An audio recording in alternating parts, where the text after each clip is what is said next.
It's with a desire to live amongst a decent group of people do I strive to do my part in upholding decency. Knowing how all indecent acts are counted against you, you're held accountable for every one of your actions. Louder than you can scream how decent of a person you are is what you do that weighs the heaviest. So I advise everyone to be quiet when the spirit of truth and knowledge is being questioned by anybody. We were built with our minds designed on top of our bodies for an apparent reason, which shows how there's an order to things.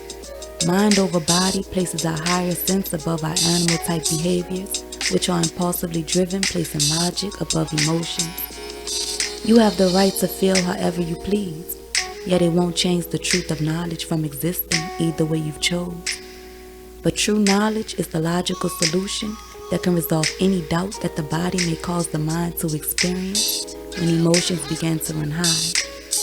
It's logic over your vain emotions that allow there to be a law and order between the group if there's decency.